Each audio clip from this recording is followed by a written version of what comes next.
All right, Facebook Live. Here we are once again. Our Christian Minson.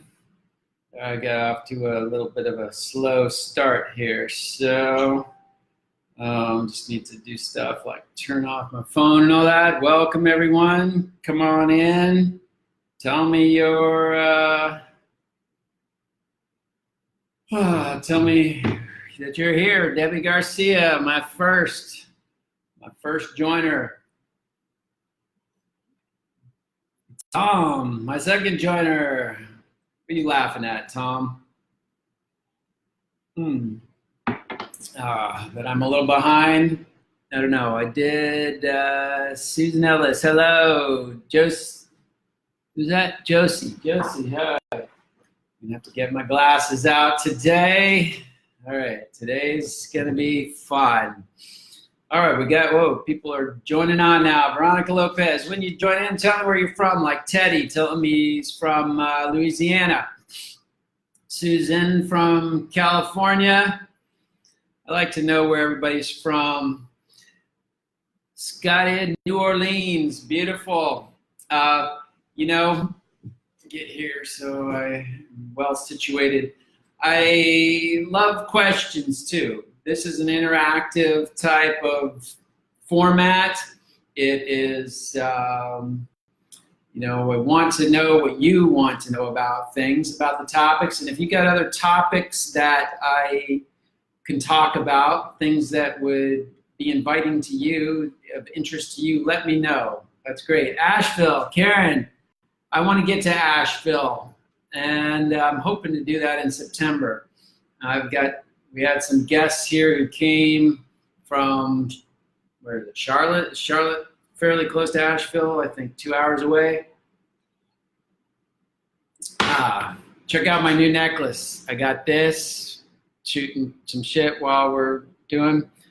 Check that out. The Flower of Life on an abalone shell, so it's got this cool iridescent color.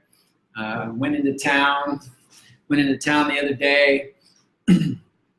Just to, it's important to, as Stephen Covey says in the 7 Habits of Highly Successful People, to sharpen the saw, to get away. And the same here. If you don't get away from Rythmia a little bit, it can wear you out. It can really, because massive transformation is happening here week after week after week, and we who work here are right in the middle of that. And we're as much going through our stuff as the people here, and we're going through all of theirs too, trying to field and coach them through it. So it is, hey, Melanie Klinghoffer joined, excellent. Welcome. She just interviewed me the other day on her Facebook page, Whole Again 1111. So go check that out. It wasn't Facebook, but YouTube, sorry, her YouTube channel, Whole Again 1111. Check out the interview of Moi there by Melanie Klinghoffer. Karen Perry, Asheville is amazing. You need to spend some time. Yeah, I've heard it's amazing. It's been on my radar for years. So here we are. We got enough folks that I'm going to just get started. Welcome everybody officially. Sheila, whoops, say my name so my friend Randy can hear it. Sheila Milberg. Randy, can you hear that? Sheila Milberg. Debbie's grateful for me. Melanie's smiling. Good. All right, off to a good start. I'm R. Christian Minson, resident director of the Breathwork program here at Rythmia Life Advancement Center in Guanacaste, Costa Rica. Sunny, sometimes cloudy, sometimes rainy, but it's always warm no matter what the weather is. And loving it here. You got to get down here. If not for the weather, for the massive transformation that happens in this place. I am a certified transformational breath facilitator. I'm a senior trainer with the Transformational Breath Foundation for the last 12 years, and I was a monk formerly. I often mention that in my classes and stuff because as a monk, the meditation techniques we practiced were modifying breathing techniques. So we used the breath, harnessing the power of the breath and actually the pranic life force energy in the breath to attain higher states of consciousness.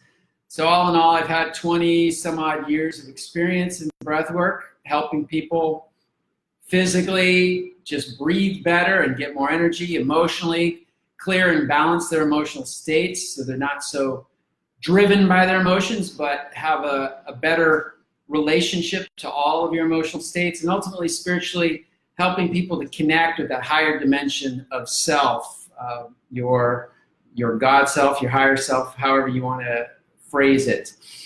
So that's me. Jenny is saying if you have not had the opportunity to go yet, definitely book trip now. The experience was beautiful. We're talking about Ashland.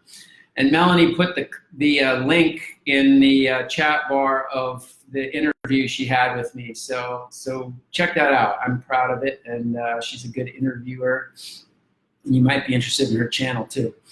So I wanted to put a little reminder out there, first of all, that next week is Breathwork Week. This coming, just starting on Sunday, Breathwork Week. Rythmia is now doing 1 week a month where it's pure breathwork ceremonies, meaning we replace the 4 days of plant medicine ceremony with 4 days of breathwork ceremonies. Now, in our normal program, we have 3 days of breathwork ceremonies anyway. So there's 4 days plant, 3 days breath.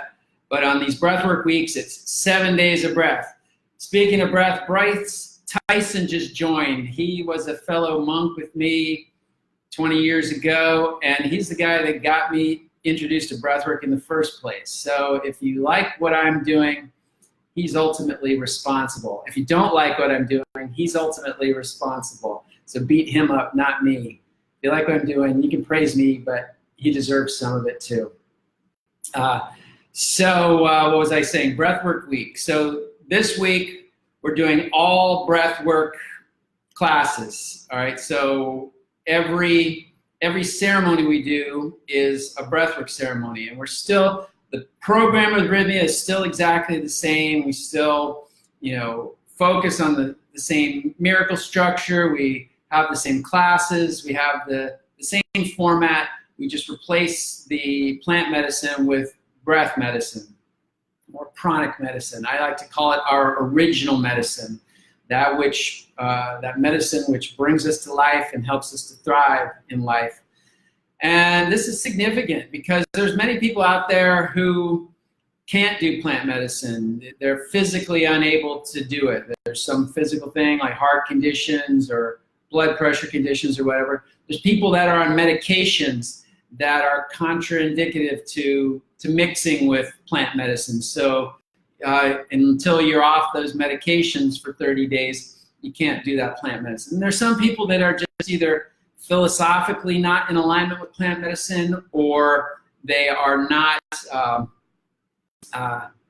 just not sure about whether that's something you want to do. And yet, those people still want the kind of transformation, still want a chance at attaining a miracle that Rythmia has to offer. And on that note, I did last week, we do a segment every Saturday called I Got My Miracle, where we interview somebody who gets their miracle here at Rythmia. And that's normally done by Jerry Powell, our CEO. But he had to step out last week, and he had me fill in. And I interviewed a woman from Brazil who got her miracle. And get this, she declined to attend any of the plant medicine ceremonies. So I thought this was extremely relevant to what I'm talking about right here, because she totally took that portion of the program out, the plant medicine portion, which most people think is the reason for the miracle attainment, and she still got her miracle anyway. So we talked about all the other facets of the program and how it's possible to get what you come for, even if you don't do the plant medicine. So check out that Facebook Live as well. It's on Facebook Live. It's also on Rythmia's YouTube page. If you go to Rythmia's Facebook page and you go into videos, you'll find it in there. It was pretty much the last week's. Was it last week now? Geez, time is at a standstill here in this place. Time doesn't exist. It's all part of the eternal now. But you'll find it. It's the one with me. So just turn it on, and if you got me on it, that's it. So enough of the announcements. I thought Breathwork Week was going to be August 18th through 26th. Yeah, it is, Teddy. As I mentioned, Breathwork Week is once a month. So let me see, August 19th through 26th or 18th, depending on you come Saturday or Sunday. It's next week for July, but that's in August 19th through 26th. And then the next one, we're off for the month of September, and then we start up at the end of September and into October, September 29th through October 5th. So those are the next 2 Breathwork weeks. And like I said, there'll be one a month through 2019 as it's scheduled now. So if that interests you, call the number above and ask them for the specific dates beyond the ones that I just gave you. All right. So today we're talking about facing fears and winning. Facing fears and winning. And I thought this was great because fear is something that's pretty prevalent in our lives. In fact, when I left the monastic order, as I said, I was a monk. Now it's going on, come September 15th, it'll be 13 years that I left. When I left, I had 3 mandates: to take personal responsibility for my happiness, to trust my intuition. The third, and perhaps the most significant, face my fears. And facing my fears meant, most of my fears had to do with being out here in the world, you know, fear of making it in the world, fear of getting a job, having a relationship. All these kind of things were not in my spectrum of possibility, I guess I could say. I was afraid of that, and so I made a point to face those fears. And as I innocently thought, naively thought, let's say, that by facing my fears, I would overcome those fears, right? That fear would be non-existent in my life. But I found that just the opposite was actually true, that by choosing to face my fears, I live in constant fear. All right, now that's, I say that a little bit humorously, but the truth is, if you're facing your fears, you're constantly butting up against them. Instead of trying to weasel your way around them or avoid them, you're taking them head on. So I'm taking my fears head on, and that means, you know, having that fear response, that fear sensation often in my life. Now, this is the good news, as I'll get into in this talk, but you know, I bring that up because fear is something we all deal with, and it's, you know, obviously some fear is good, right? If you're walking, trying to cross a highway, you know, fear of getting hit is going to get you across quick, or maybe make you choose not to cross the highway and look for a footbridge that's going to go over the highway, right? If you're in the woods and you encounter a bear, you know, that fear is going to help you get away from that bear quickly, all right? Though I hear with bears, I think you're supposed to drop dead, like play dead, which is not an enticing proposition, but you get the point, right? That some fears are helpful to us. We've survived largely by that fear stimulating the fight or flight process in our brain, so that we either battled it out and won, or that we hightailed it the other way and got away.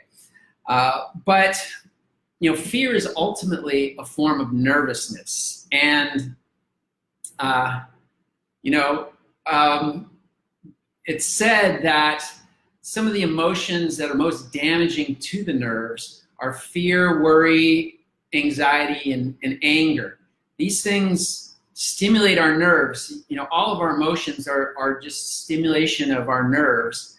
And these particular things, especially as they're chronic, it's like they burn out the nerves. Think about putting like an electrical wire that can handle so many amps of energy, you know, like 20 milliamps of energy, and you decide to constantly run 100 milliamps of energy through that wire. Well, eventually that wire is gonna it actually could melt or short circuit or cause a fire. So this is kind of what's happening when we're in constant fear. When we let that fear override our nervous system, it can actually burn out the nerves. Sorry, I haven't gotten onto a meeting to now. You're doing great. Thanks. So why, this gets into why do we want to deal with this topic. Fear, if we let fear run our lives, it really stops us from venturing into the unknown. And if you think about it, the unknown is our growth edge. The unknown is how we evolve. If we stay in the known, we stay in the limited consciousness that we're currently in. By a show of hands out there, or by a show of thumbs up, or let's see, maybe it's frowny faces. By a show of frowny faces out there, sending me little frowny faces, how many of you want to stay in fear? Or let's say if you don't want to stay in fear, show me some frowny faces. Or you don't want to evolve. If you don't want to evolve, show me some frowny faces, right? So fear can keep us from evolving. And the name of the game in life is evolution. The name of the game is taking ourselves to the next level. And this is why people come to Rythmia. They feel stuck. They feel at a level that's, you just know you've got to progress. You've got to evolve. And you're finding a hard time doing it. So we come to a place like this, and it sort of kickstarts the process. And that's what the techniques of breathwork that I teach do as well. So, evolution, our growth edge is where our evolution lies. You stay in that known, you're never going to evolve. And generally, it's going to eat away at you from the inside.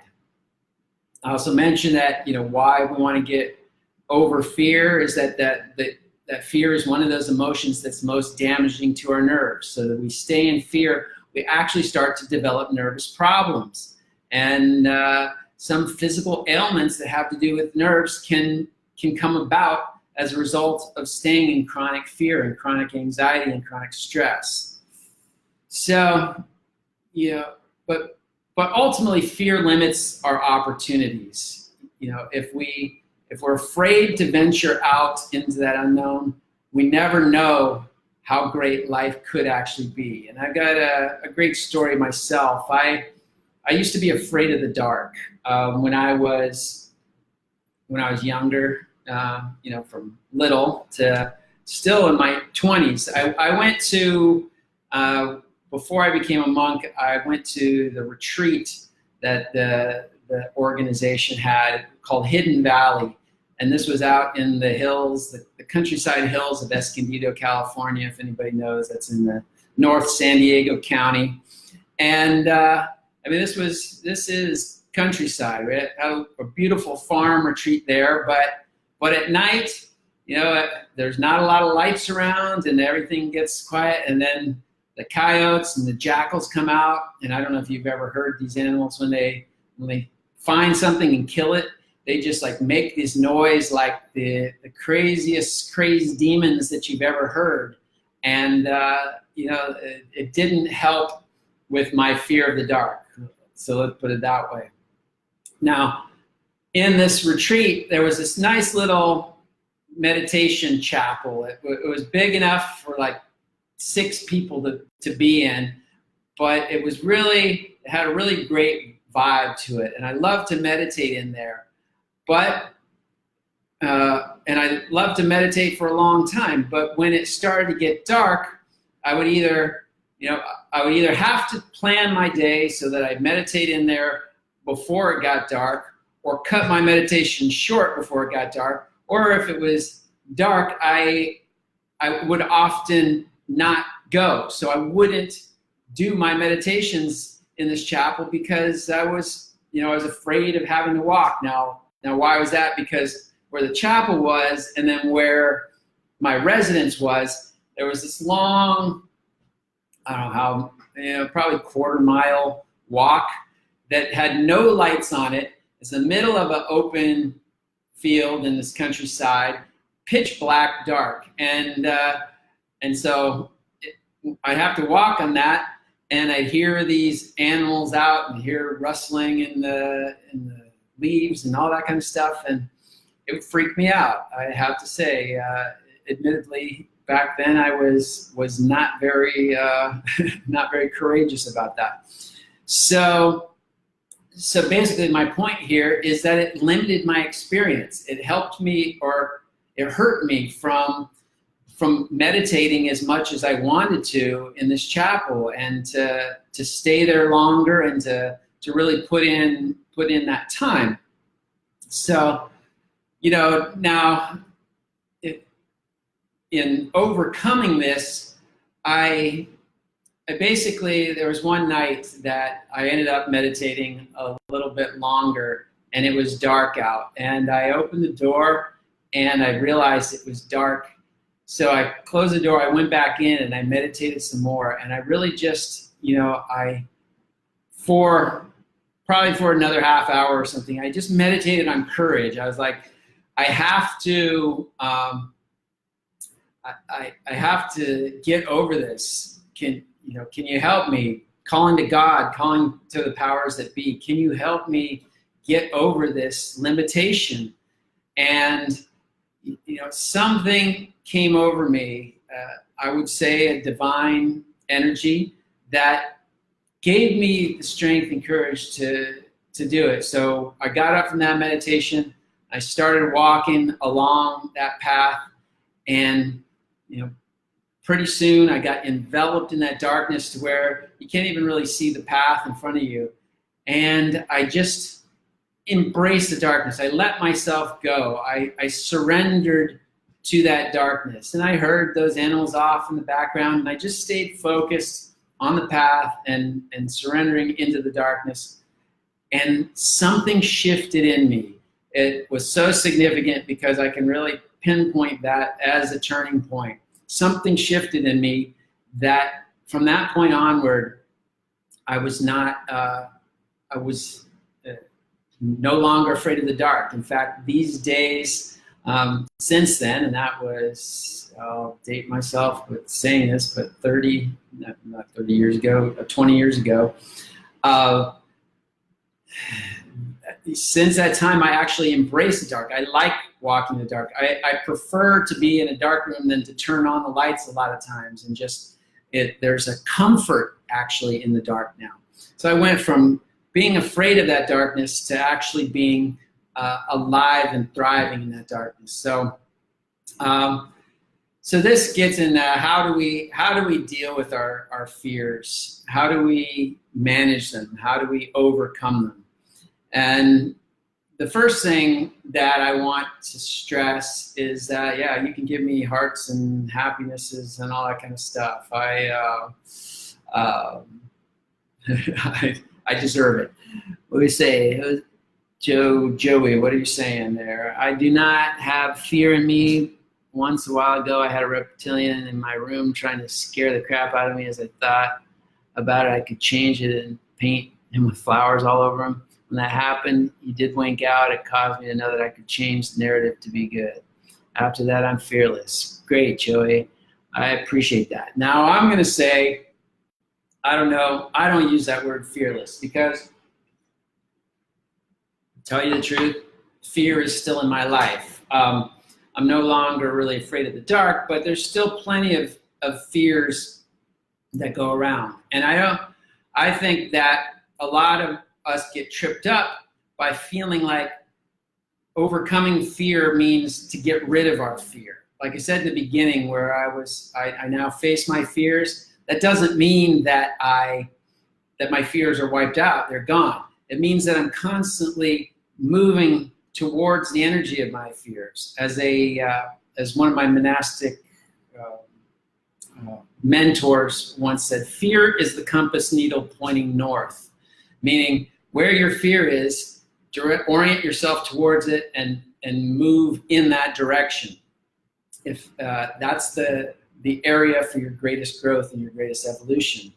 So I don't use the word fearlessness anymore. I tend to use the word courage. And courage to me is not the elimination of fear, but it's to have fear and act in spite of it. And Tom's saying your story is metaphorical as to what I'm experiencing now. Shift is the key word. Yeah, right on, Tom. And my story also illustrates this point, to have fear but act in spite of it. So you have that fear, but you walk towards it. The point is to do something. Oftentimes, to be frozen is the worst thing we can do. We need to dig deep and harness the power of your will. Your willpower is the strongest power that you possess. It's the thing that will change your life. And as long as you do nothing, as long as you let fear make you immobile, that will stays dormant. But but some people stay stuck, are so afraid of doing something they don't even try, and that fear of failing, that fear of whatever. And I know this to be true because that was me too. I used to avoid doing new things in my life, doing things that would stretch me because I was afraid of failing or afraid of falling. And then I wouldn't do it. So what does that ensure? That ensures that I failed, basically, because I didn't even try. And so one of the simplest ways to, especially when it comes to doing new things in your life, is just to put it on the calendar, and then it becomes a reality. So when I first started my breathwork practice and I had to get out there and do workshops and seminars and things, I was a little bit afraid. What if people don't show up? What if this happens? What if I make a fool of myself? All that. And for a while, for a few months, I was avoiding it, and then I look back and I say, so many months have gone by and I haven't done anything. So finally I made the resolve that I was going to do a workshop once a month. And I just put it on the calendar. And once it was on the calendar, interestingly, all the forces of my energy started to work to make that happen. And again, it wasn't that I wasn't afraid of it. There was still some trepidation in me, but I was able to move forward with that energy. And lo and behold, when the date came around, there were people signed up for it. I was well prepared. I delivered a great workshop, and it's like, wow, I can do this. But still didn't mean I wasn't afraid. The next month, the same thing. But I had put it on the calendar now, and even though I still had some fear of that, I moved towards it, and once again succeeded. And doing that month after month for the last 12 years, it finally started to get less fearful about that. But so just doing something, just moving forward, trying something is one of the biggest ways that you can overcome this fear. Have that courage.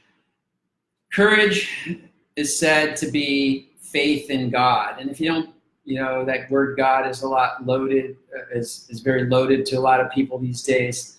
So faith in a higher power, faith in something greater than yourself. And if you're interested in Rythmia, I would say that you have some sense of a greater energy, a greater force that's working with us. Otherwise, when people take the plant medicine, or even when they do breath work, they experience that greater energy. They experience that energy of God, that energy of the universe, that energy of what we might call Pachamama or Mama Ayahuasca.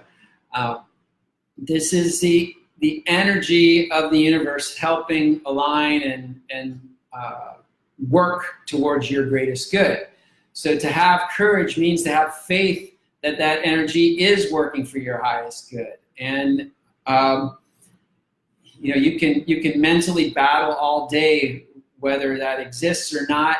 I know it to be a proposition of intuition. You have to tune in to your intuitive self, and in there you get the knowing and the understanding. This is what I did for 10 years as a monk, was meditate and get into that intuitive space where the heart and the mind were melded, and there was a knowing beyond the intellectual capacities of the brain. If you think about, Einstein said you can't solve a problem at the level it's created, and this proposition of does intuition exist, or does God exist, is a proposition of the mind. The mind is trying to grapple with this, and the whole energy is greater than the mind. It supersedes the mind, so you have to go beyond the mind in order to understand that. So I'm not trying to persuade people on whether God exists or not, but I am saying that if you rely only on the faculties of yourself, a lot of times you come up short. There is a greater energy, a greater flow that happens when you tune in with the universe, and people experience that here all the time. Amy, did you have a miracle with ayahuasca? Do you still have a lot of anxiety? I have a lot less anxiety. I still get, like I said, I still have fears around things, new things. When something new comes up, here's the difference, is before I would have fear and anxiety about something new, and that would stop me from acting on that. So I stayed in that holding pattern, and that would keep that fear and anxiety going. Now I've learned that fear and anxiety is the compass needle pointing north.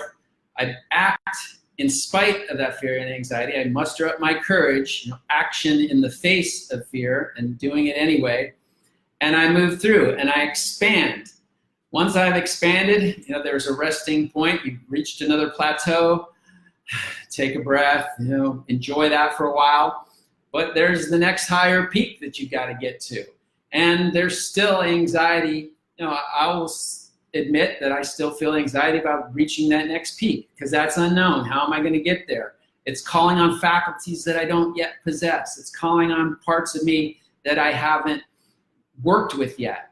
So I have to get out of my comfort zone, and that causes a little bit of fear and anxiety.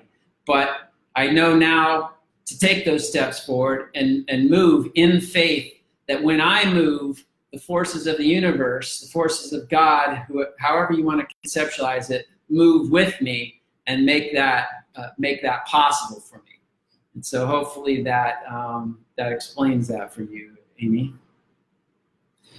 All right, so part of how to do this is to meditate on courage. And if you don't like meditating, use the breath work. This is the tool that I realized was a little bit more accessible to the masses. When I left the monastic order, I left sort of the religious life, let's say. I still lead a very spiritual life, but I left the religious life and all the dogma that accompanies that.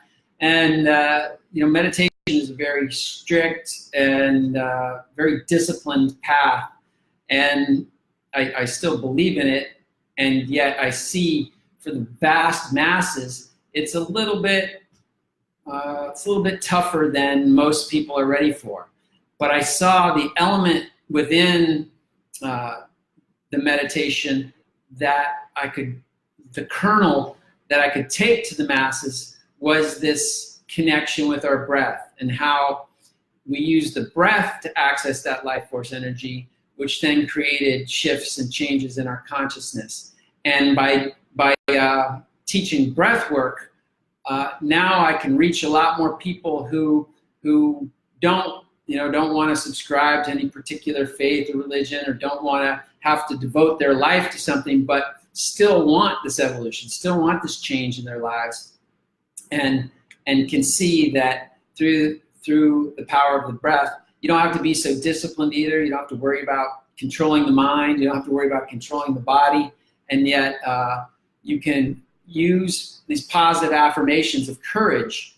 When we do these breath sessions, when we do these breath ceremonies, we always start intentionally. We start with positive intention. And in this case, what I'm talking about is having the positive intention of courage in your life. I am courageous. I am bold. I take steps into the unknown with faith and trust. You know, these kind of intentions, and then as you breathe with them, you harness your life force energy to support those intentions, and it starts moving you in that direction. So what type of monastery were you part of? Teddy says, I was part of a yogic monastery. The actual, it was an Indian tradition based in meditation and service. The actual name of the place was called Self-Realization Fellowship. Many of you may know it. I was based in Los Angeles. It was started by the Indian master Paramahansa Yogananda, which he ties in uniquely here with Rythmia. Jerry Powell's wife, Brandy, is a devotee of Yogananda, and so we share that connection, and somehow I think his energy is very present here, helping to guide this, although plant medicine wasn't his thing. Meditation, however, was, and the breath work as an extension of that. So hopefully that answers that question. Now, if you are feeling fear, some of the things you can do, tense and relax. You know, fear is this nervous tension, and if you breathe in, tense, and then relax, often by tensing stronger than the tension you're already feeling in your body, and then relaxing, you often release the body tension with the release of that conscious tension. That makes sense. So, you know, you're tense this much, and you tense more, and then you let go of that more tension, it triggers that lesser tension to release as well. So this is one strategy for helping you in the moment get a handle on your fears and anxieties. Another way is to breathe. Use the breathing process. I feel like this is a profound process for any emotional state we find ourselves in, especially ones that we're we tend not to like. And in the past, we tried to avoid those emotions, tried to escape them. But that doesn't work, because they just, like a monkey on your back, they stay with you until you finally allow them the space to integrate. And so working with the breath when we feel an emotion like fear is the fastest and easiest way to integrate that energy. So you feel some fear coming up, go into some conscious breathing. For brevity's sake, just do some gentle connected breathing. Connected meaning in and out without pause.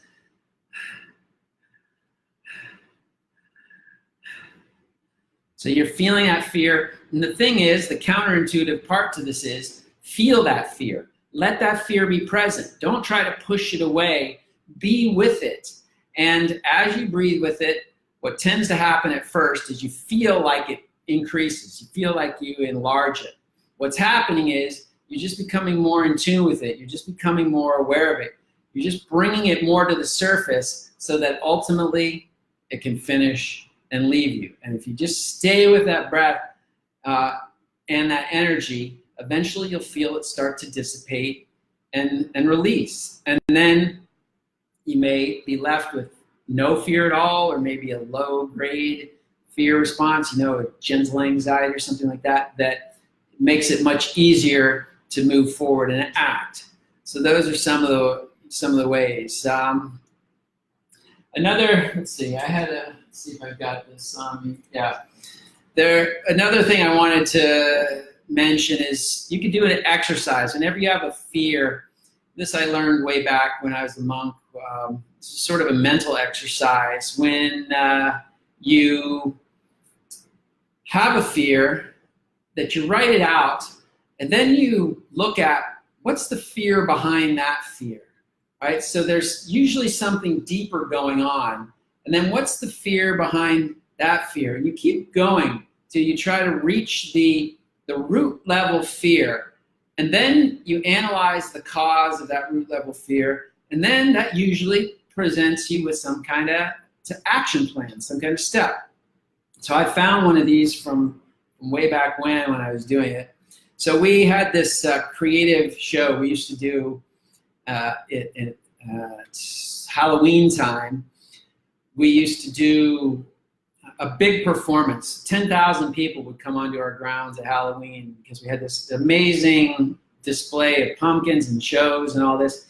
And so this one particular year, I was more or less in charge of this show that we were doing. And so I realized I had a lot of fear and anxiety around this, and because my fear was that the show would be a disaster, right? That somehow we would fail at the show. And so in my introspection one day, I started this process. I said, okay, so my fear was that the puppet show, it was a puppet show actually, it was a humongous puppet show. The stage was like 20 feet long, the puppets were like 3 feet high. I got to design the puppets, I got to help with the script, I was the puppet master, leading the choreography and directing the whole thing. So my deeper fear was that I'd be labeled as a failure, as a leader. So it wasn't so much that the show was going to be a disaster. The real fear behind that was that I would be labeled as a failure by others, as a leader, because I had the high position in this thing. So the deeper fear behind that, though, was that I would give up, that something deeper inside of me that I'm going to give up as a result of failure. That I'm not going to try, I'm not going to persevere or push through, all right? So the deeper fear behind that was that my life will be a waste, a lie, that if I give up, then I lead this very vanilla existence, that I don't really contribute to the world, that I'm, or that I don't really evolve, that my life is more or less just wasted. And then, when I really got to the deeper fear of that it was really fear of the unknown, right? Fear that I didn't know, we don't know what's going to happen. And that fear is quite common because, right, we're always pushing against that. So when I got to that base level of fear, then I looked at, so what's the cause? Why am I afraid of the unknown? And I realized at the time because I lacked trust and faith in God, or I lacked trust and faith that there was a universal benevolent energy that was really on my side and would help me when I had a noble pursuit to engage in. And so what did I do? I focused on that in my meditations. I focused on really developing a deeper relationship with spirit, and a deeper relationship, a deeper trust. And like I said earlier, it's much more of an intuitive endeavor than a mental endeavor. And so I really did things to help develop my intuitive capacities so that I could feel this benevolent energy with me. And as I developed that, of course, I got rid of that fear of the unknown, or I tempered it, let's say that. And, as a result, those other fears, like dominoes, fell. So I offer that as an intellectual exercise that you can do if there's something that's really dogging you, some kind of fear, try that out. And it can be quite a profound awakening to understand that. So I just want to end my talk here by suggesting, what if you weren't ruled by your fear? What if you could develop this courage to act in spite of fear? How would your life be different? What kind of opportunities would be presented for you? Or, how much richer could your life be by you following through on opportunities that are presented to you that maybe you haven't taken because of those fears? I dare say, by my own by my own experience that it's been quite profound, that that by taking these opportunities that normally I wouldn't have because I was afraid, have led me down avenues that have just opened up things. In fact, coming here to Rythmia, finding myself here at Rythmia, basically I could trace the fear pattern backwards. Those choice points where I had a choice to avoid something because of my fear, but because I knew that courage meant facing your fear and doing it anyway, that I moved forward, which opened another door for me that got me further down the path until I had that other choice point where it was take the fear road or act in spite of my fear, which opened another door, which finally led me to this place. So, and for me, this is the fulfillment of 20 some odd years of work here. Everything that I've been working on myself, my speaking abilities, the breath work, the meditations that I've done, the self-development, the helping people have all come to fruition here. And every bit of what I've developed in all these different facets of my life are now put fully to use here. I feel very used up at the end of every day in a very good way, that like all my energy is going to something that I believe in and something that I feel is really making a difference in life.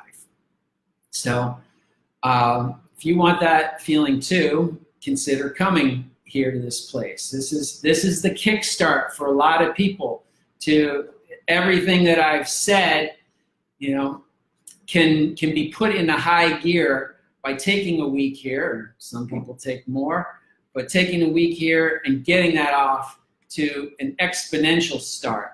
And then you go home and plug back in and you're off to the races. So we do these Facebook Lives every week to enlighten you to different topics, but really to get you used to us here at Rythmia and get you used to what the program can really offer and get you excited about the possibilities that you too can face your fears, act in courage, and take that step. Some of you, that fear may be coming here, trying plant medicine for the first time. I know by and large, 95% of the people who come here, it's their first time doing plant medicine. And I dare say 99% of those 95% are terrified of it. They don't, this is fear of the unknown to the greatest degree.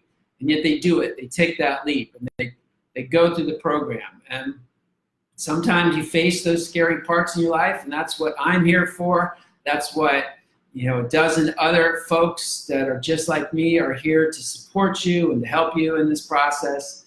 And that's what is making Rythmia legendary before it's even fully gotten off the ground here. We're still a startup company, and pretty soon it's looking like next year we'll already start having a waiting list. So get yourself in here now.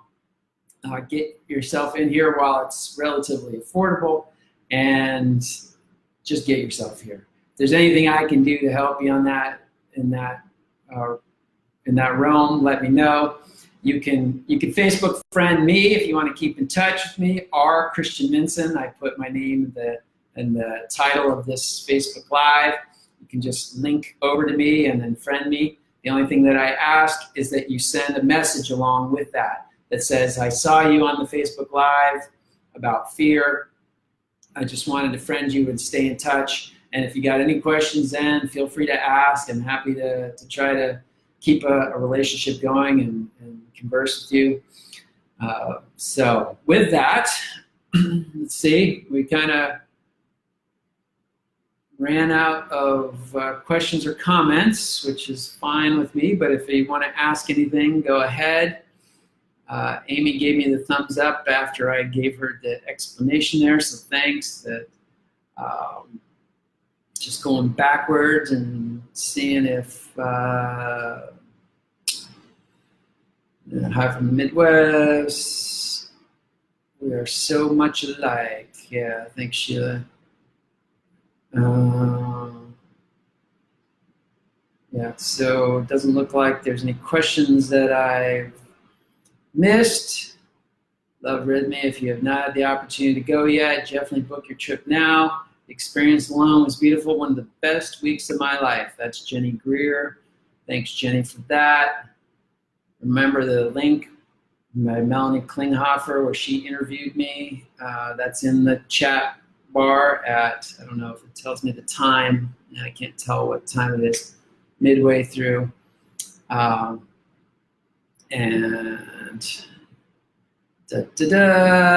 Christian, say hi to my, oh yeah, Sheila, I said hi so Randy could hear that. Asheville, I will get to Asheville one of these days. And whoops, all right, some people, all right. Thank you for sharing. Is that Lamaya? I'm guessing that's how you pronounce it. Thank you for saying thank you. Tom, that was awesome. So on the point for me. Excellent, Tom. I'm glad to hear that. And this, I appreciate the feedback. Once again, if there's anything you want me to talk about or any directions that you want me to go, that's one of those things you can Facebook message me personally about. I love to give topics that are actually of interest, of vital interest to you all out there. So, and then Teddy says, thanks for your input and sharing your fears. Hope to see you soon. I hope to see you too, Teddy. All right, well, that's it for me. R. Christian Minson here at Rythmia Life Advancement Center in Guanacaste, Costa Rica. Call that number above and ask them any questions. If you got any question about coming here, I already see that Joey sent me a friend request that just came across the thing, so I know that was because of this Facebook Live. And Sherry, I will see you on August 19th. Excellent, excellent. All right, until then, until next week when I'm back here on Facebook Live, over and out. Namaste.